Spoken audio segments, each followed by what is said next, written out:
Hi folks, and welcome back to another Travels Red Rover. I'm Shawn. And I'm Corinne. And what are we doing this fine day? Well, we're out in our little white car because our two other vehicles are in the shop for repairs. Literally both of them are getting engines right now. Well, we're not sure the van is getting an engine, just some work on it. Anyway, we are out for some fall photography in Iron County, Utah, and we're scouting out some locations. Some are still green. We have come up to about 9,000 feet.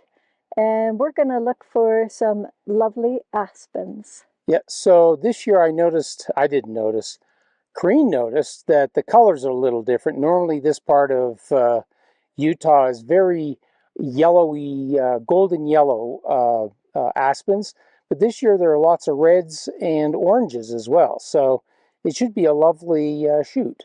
Yeah, hopefully we can capture some of that and share it with you. So let's get started. Yep.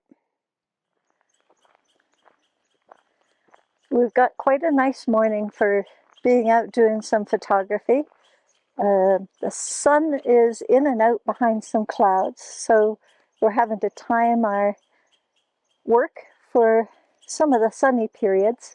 It was funny because when I checked the weather report this morning, it said pretty overcast, and I was almost considering canceling my plans, but I didn't have any other specific things I needed to be doing today, so it's like, oh, what the hell, go up and have a look and see what you can find. So that's what we did, and we're getting some lucky sunny periods this morning.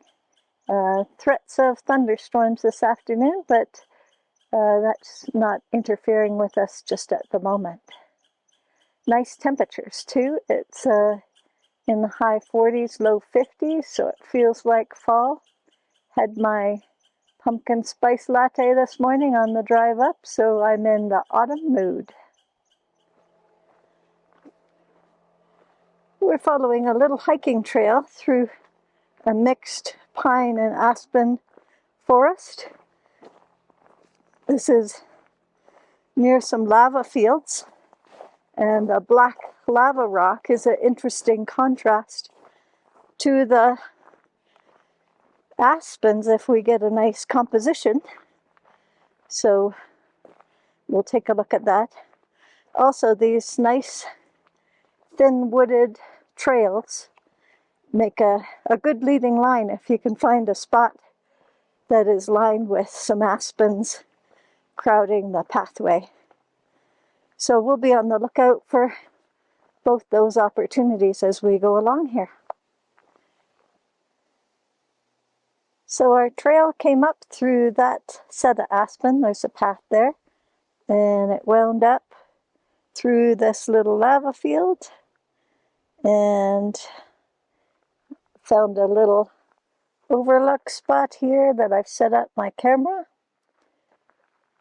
What I'm trying to do is get a nice combination of those aspens in the distance there and the lava field in front, which gives a nice contrast. Right now the sun is hiding behind a cloud, so I'm just waiting to see if the light will shine through. The sun's off to my left, so it should give good lighting here.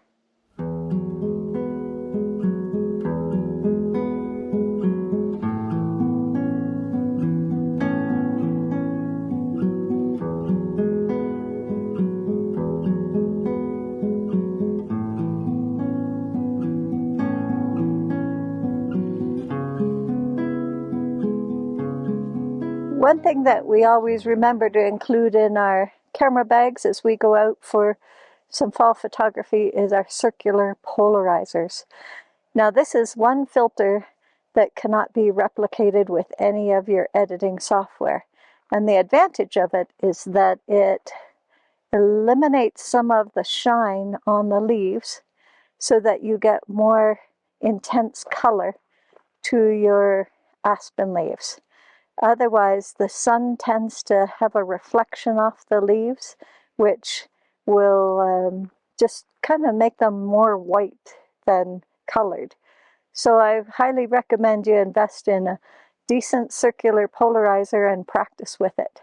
It's also great to use when you want to get some reflections on lakes, or you want to see through the lake surface down to some stones below, or you get a little pool of water down below a waterfall and you want to capture what's down there at the pool.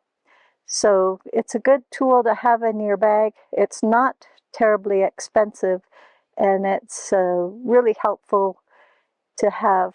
You can always choose to not use it or put it on and turn it to its lowest setting, and it won't interfere with other photography. So one of the things that we find when we are teaching photography is a lot of folks keep their camera in landscape. And quite frankly, they're losing a whole opportunity about moving their camera into a portrait mode. The scene I'm shooting right down there is that little beautiful little leafy patch. I'll zoom in a little bit. And the trail going out and around the corner. So I've got the junipers on the bottom. I've got those two logs coming into the frame. And then I'm using those beautiful aspens. I got a combination of yellow and orange and green, I think, to sort of give the whole picture a little bit of pop. And this picture is a much better picture if you take it in portrait mode than it is if you do it in landscape. You're going to have to cut too much out of the photograph. Where portrait, you're going to get the nice leading line into it. You're going to capture those aspens, but you're also going to disregard a lot of the stuff that's really not important to the photograph way over on either side. So it allows you to sort of focus in on a really small area. And probably when I develop this picture, it's going to probably be a 4x5, might be even a square crop, depending on how much I want to leave in and how much I want to take out.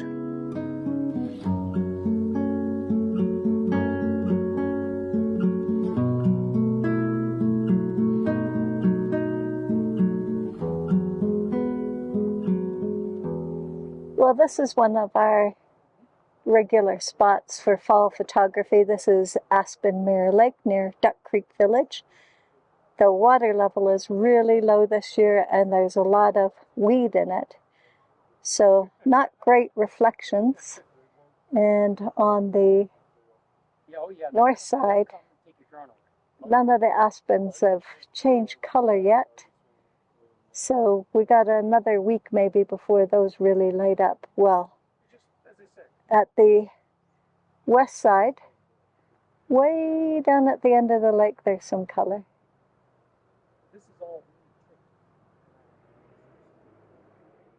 On the opposite side from the lake, this is usually a stream that lets out the excess water. There's a nice little patch of aspen and yellow here. And over on the distant side, usually on the other side of the creek, there's some aspen, but they're getting a reddish hue, so it's hard to distinguish between the green right now. They're not really bright. It's more of a brownish red, so not a flaming red like would be beautiful in a picture.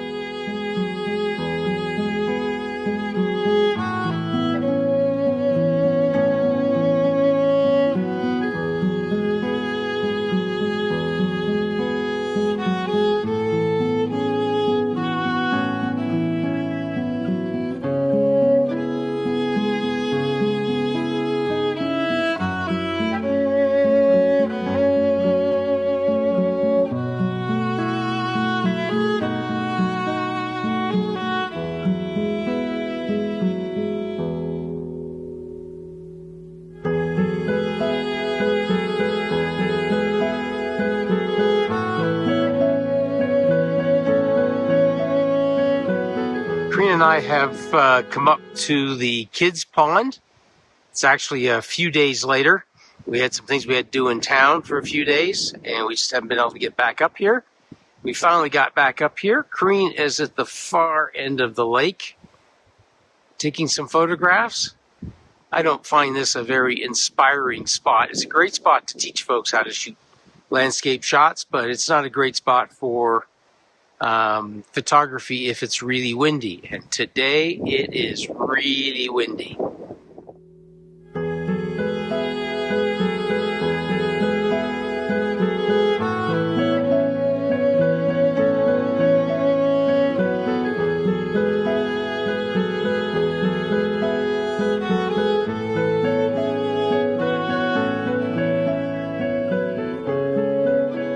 I found this pretty little aspen tree on its own. It's getting nicely side lit from the right, and in the background there's a lot of evergreen trees, so it stands out in a nice contrast to its surroundings and makes a nice little solo object.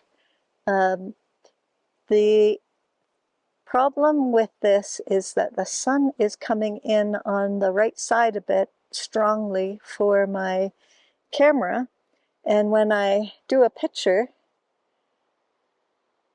you can see here, it ends up with quite a bad flare on one side sometimes, like so. You can see a white dot there on the right. So what I'm doing is using my hat as a shield from the right side to prevent the sun from hitting the lens, and that should help me get a better view of this tree.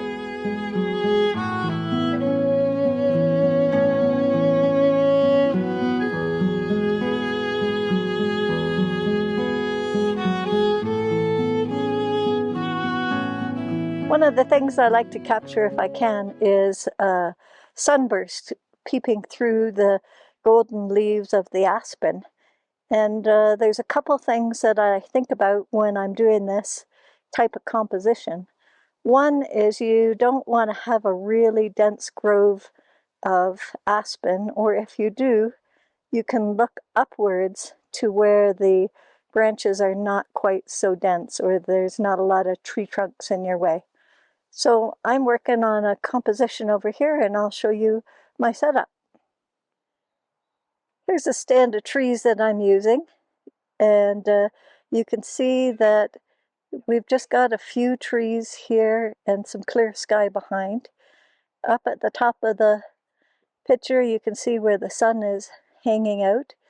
And I'm not trying to get the entire tree from this angle. I'm just getting the upper branches. And then you want to have your aperture set to a low opening, small opening with a high f-stop number. So I'm around f20. And you can see as I'm filming this, the movement of the leaves changes the starburst. But you can get to a point where you're using a branch to partially hide the sun so it's not overblown, and then the movement of the leaves is not making the starburst go in and out. Instead, this pretty steady branch is consistent, and you can get your starburst set up there. So I'm angling quite far up, not getting the lower part of the trees, and the advantage as well is that I'm getting some of that nice golden light from the backlit sunlight.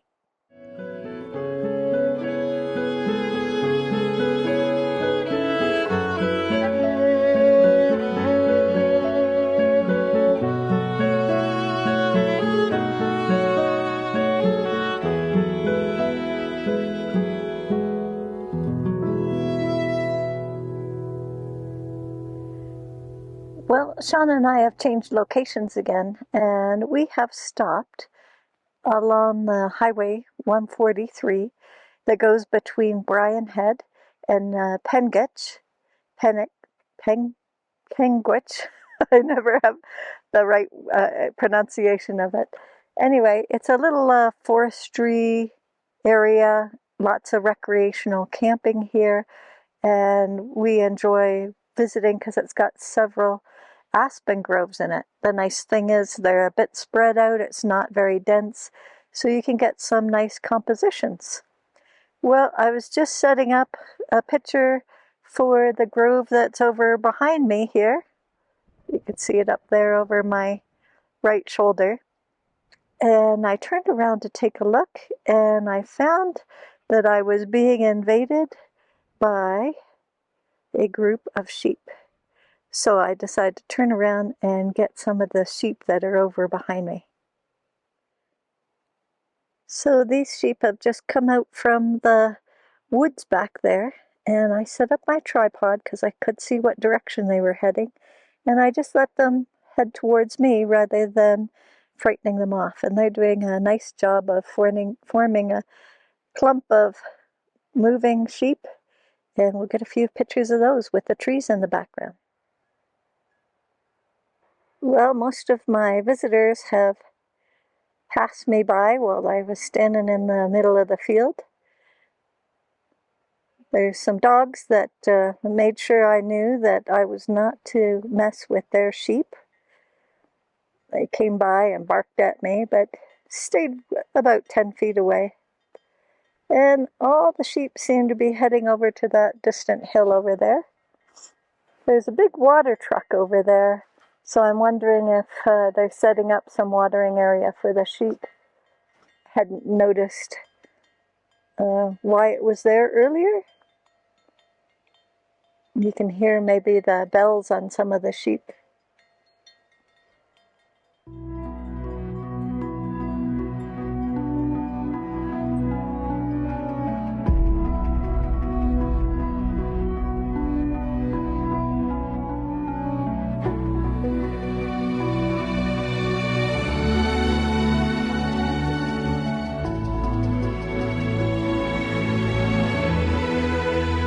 So, Corinne, what did you think of fall color on our mountain in 2025? It was not too bad a year so far. Might capture another event, one or two pictures here or there, but this is probably the peak at this area, so I don't expect it's going to get any better here. We might see some nice stuff further at lower elevations. Yeah, the other issue is that it's gotten really windy, which is normal for our particular area, and it's blown a lot of the leaves off. Yeah, some of the tops of the trees have lost their leaves up in this area, and that's not surprising because it's not very sheltered up here. We're up on high meadows, and so the wind just whips right across those treetops. It sure does. But we had a nice little event with some sheep coming through our photos. I don't know if any of them will turn out because they keep their heads down while they're grazing a lot. And here's a sampling of shots that we took during our trip up the mountain. We sure hope you enjoy them.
Well, we sure hope you enjoyed this video, and if you did, please give us a thumbs up. And if you'd like to see more of our videos, go ahead and hit that subscribe button down below. We really appreciate it, and thank you to everyone who has subscribed so far.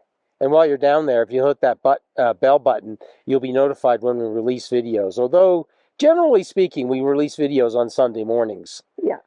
And as always, we love hearing from you, so don't hesitate to leave us a comment, a thought, or an idea. We really appreciate it, and we love hearing from you. And until next time, bye for now. Bye for now.